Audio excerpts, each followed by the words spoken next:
আসসালামু আলাইকুম। আশা করি আপনারা আল্লাহর রহমতে ভালো আছেন, আমরাও ভালো আছি। তা আজকে আমার ভাইগনা বাজারে আসছে সকালে, ওই যে যাইতেছে। আর আমার ছেলে তো বলছে আন্টিরা আসছে, তাইলে বাজারে যাই, বাজার থেকে মাছ টাছ নিয়ে আসি, নদীর মাছ, গুড়া মাছ। গুড়া মাছ তো খাওয়া ভালো এবং গুড়া মাছ খাইতেও ভালো লাগে। বড় মাছ সবসময় খাইতে ভালো লাগে না। এর জন্য আমার ভাইগনা আবার গুড়া মাছটা, নদীর মাছটা বেশি পছন্দ করে। আমার বড় বোন এরা সবাই নদীর মাছই খায় বেশিরভাগ। আমাদের দেশের বাড়ি হরিরামপুর, মানিকগঞ্জ হরিরামপুর। তো হরিরামপুর যারা চিনেন জানেন, সবাই তো জানেন হরিরামপুরের নদীর মাছ কত মজার, কত স্বাদ। আসলে শহরের তো নদীর মাছ পাওয়া যায় না, আর যাও পাওয়া যায় অল্প এবং দামও বেশি, তারপরেও খেতে হয়, খাইতে হয়। তারপরেও আপনার শহরে অত ভালো মাছ, এখন তো সব বেশিরভাগ চাষের মাছ, চাষের বেশি মাছ পাওয়া যায়, পাবদা পাওয়া যায়, গুলশা পাওয়া যায়, চিংড়ি মাছ সব চাষের। এখন চাষ বেশি মাছ এখন না খেয়েও তো পারা যায় না, নদীর মাছই খুবই কম পাওয়া যায়। শহরে অনেকে চিনে, অনেকে চিনে না। যারা চিনে তারা আবার কিনতে পারে, ঠগে না। শহরে মাছ কেনা অনেক কঠিন। এখন এই যে পাকা বাজার একটু পেঁয়াজ একটু এটি কিনতে আসছে, মুরগি টুরগি কেনার জন্য আসছে। তো ভাইগনের বললাম যে মাছ টাছ কিনতে হবে না, আবার কিসের জন্য যাবা তুমি? না, নিয়ে আসি আপনাদের জন্য। এর জন্য এই যে বাজারে আসা। আমার ভাইগনা আবার জিনিস কিনে খুব, দেখে শুনে খুবই, সবাই বাজার করতে পারে না, কিন্তু আমার ভাইগনা খুবই বাজার করে, খুব দেখে শুনে জিনিস ভালো মন্দ বুঝে। আবার মানে জিনিস আর সবজি কিনুক আপনার, তারপরে মাছ কিনুক, আবার তারপরে আলু পেঁয়াজ যাই হোক, অনেকে তো কিনতে যায় সবজি, পচা সবজি নিয়ে আসে, আবার মাছও কিনতে যায় পচা মাছ নিয়ে আসে। এই যে আমার ভাইগনা আলু কিনতেছে, পেঁয়াজ কিনতেছে।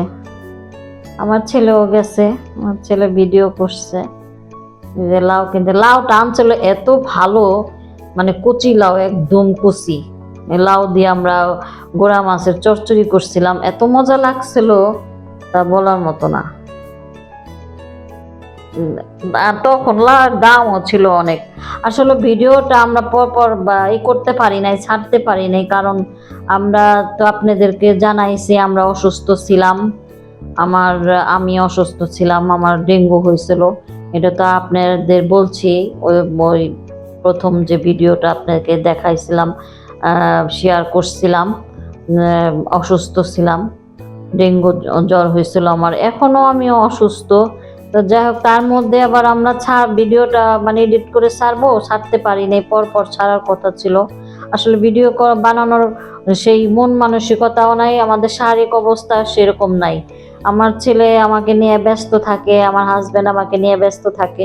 কারণ যাদের ডেঙ্গু জ্বর হয়েছে তারা জানে, সেই পরিবার জানে যে কি যে সমস্যা হয়। অনেক শরীর দুর্বল থাকে, অনেকটা সময় লাগে সারতে। এর জন্য আমরা ভিডিও বানাইতে পারতেছি না, তারপরেও ছাড়তেও পারতেছি না। আমার ছেলে ব্যস্ততার মধ্যে থাকে, আমাকে নিয়ে ব্যস্ত থাকে, ছাড়তে পারে না। আবার মাঝখানে ছাড়বো, ওই মুহূর্তে আমার আর এক বোন আবার অসুস্থ হয়ে গেছে। আমার সাথে যে গেছিল সেও অসুস্থ হয়ে গেছে, তারও মানে শরীরের অবস্থা ভালো না। তারপরেও আল্লাহর রহমতে এখন একটু ভালো, ডাক্তার দেখাইছে। তো ডাক্তার দেখানোর পরে ওই ওষুধ টষুধ দিছে। তো ওইখানে যা কয়দিন ছিল ঢাকা টুঙ্গি। তো এর জন্যই আমরা ভিডিওগুলা পর ছাড়তে পারতেছি না, বানাইতেও পারতেছি না, ছাড়তেও পারতেছি না। এই যে শশা কিনতেছে, সব সবজি কিনে নিয়ে গেছিল আমার ভাইগনা, লাউ, শশা, লাল শাকটাও এত মজা হয়েছিল। পা আবার সব কিছু, আমার বড় বোন সকালবেলায় সব কিছু রান্না করছিল। আমরাও ভিডিও করতে মানে করতে পারি নাই রান্না বান্না বা এটি, খুবই মানে এর মধ্যে আসছিলাম, আমার নিয়ে সবাই ব্যস্ত আসছিল। ওই মুহূর্তে আমার ওই ডেঙ্গু জ্বর নিয়ে আমি বেড়াইতে গেছিলাম, আমি বুঝতেই পারি না আমার যে এই সমস্যা হয়েছিল। বাজার টাজার শেষ, এখন যাইতেছে মাছ টাছ কিনে। এই যে এটা হলো আমার মানে ভাইগনার শ্বশুর বাড়ি। তারা থাকে আবার 10 তলায়, আর আমার ভাইগনা থাকে 7 তলায়। তা 10 তলায় আজকে আমাদের মানে পরের দিন দাওয়াত হয়েছিল, যে সাদা পোলাও, তারপর রোস্ট, ইলিশ মাছ ভাজা, তারপরে ডিম ভুনা, তারপরে আপনার গরুর মাংস, সালাদ, এগুলো রান্না করছে। আমি তো তখন মানে একেবারে অসুস্থ ছিলাম। এই যে আমার এই বোনটা, এই যে বাড়তেছে, এই বোনটাও আমার অসুস্থ। এই যে আমার ছেলে থাইকে আসলো 1 সপ্তাহ, এই বোনটা অসুস্থ, আমি তো অসুস্থ হয়ে তারপরে আমার এই বোনটাও অসুস্থ হয়ে গেছে। আসলে আমার মা মারা যাওয়ার পর থেকে আমরা মানে আমাদের পরিবারের সবাই একটু অসুস্থ হয়ে গেছি।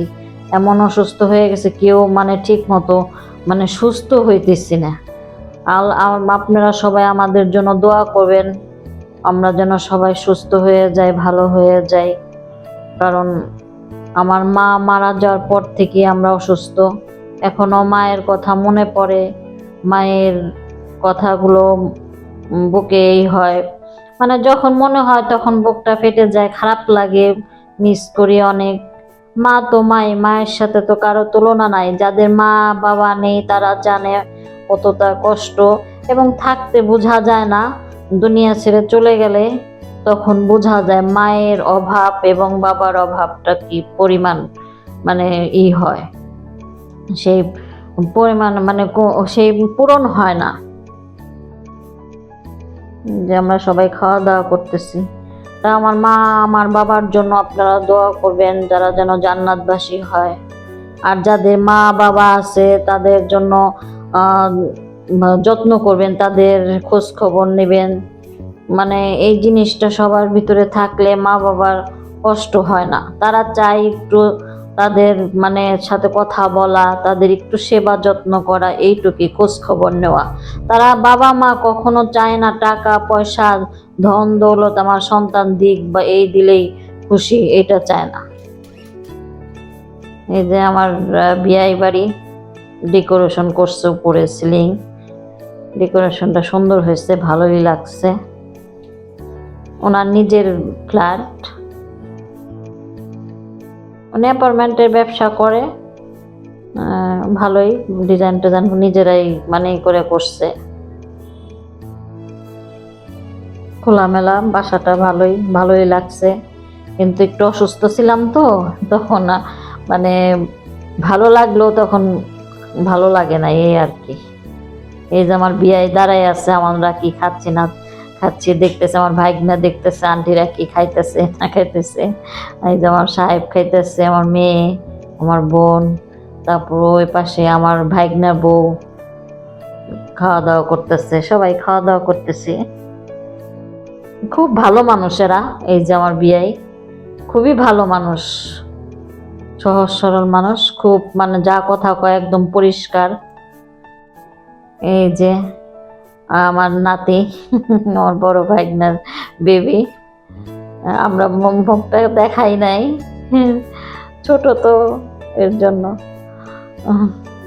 কোলে নেই 2-3 দিন, মানে 2 দিন ছিলাম কোলে নেই, আসার দিন ভয়ে তাও কোলে নিছি। আমি অসুস্থ ছিলাম এর জন্য, মানে ছোট বাচ্চা এর জন্য ভয়ে কোলে নেই। পরে আমার ভাইগনার বউ বলতেছে, আন্টিরা তো আমার বাচ্চাকে একটু কোলেও নিল না, আমার মেয়েকে।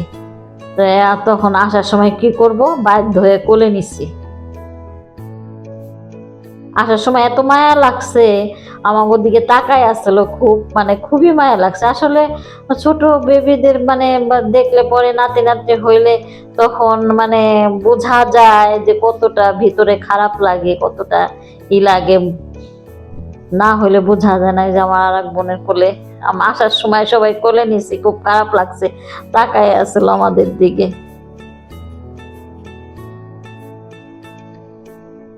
এই যে চলে যেতেছি, 2 দিন ছিলাম, থাকতে বলছিলাম, কইছি না আমাদের শরীর ভালো না, জায়গা।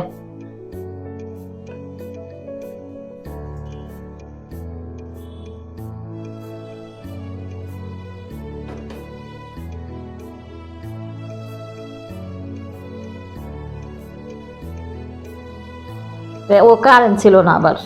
এই যে আমার বিয়ের বাড়ি থেকে গিফট দিছে, আমরাও দেখাইতে পারি নাই, কারণ এই অসুস্থতার কারণে একমাত্র আমরা ভিডিওটা ওইভাবে সাজায় করতে পারি নাই, আপনাদের সাথে দেখাইতে পারি নাই। এই যে গিফট দিছে, 3 পিস দিছে, আমরা 2 বোনের, তারপর আমার মেয়ের, তারপর আমার ছেলের পাঞ্জাবি, আমার হাজবেন্ডের পাঞ্জাবি এই যে দিছে। গিফট পাওয়া যায়, গিফট পাওয়াটা তো বড় কথা না, দিছে এটাই, আমরা না দিলেও কিছু হইতো না। যাই হোক, আসসালামু আলাইকুম। তাহলে আজকের মতো ভিডিওটি শেষ করলাম। আপনারা ভালো থাকবেন, সুস্থ থাকবেন, আমাদের জন্য দোয়া করবেন। আল্লাহ হাফেজ।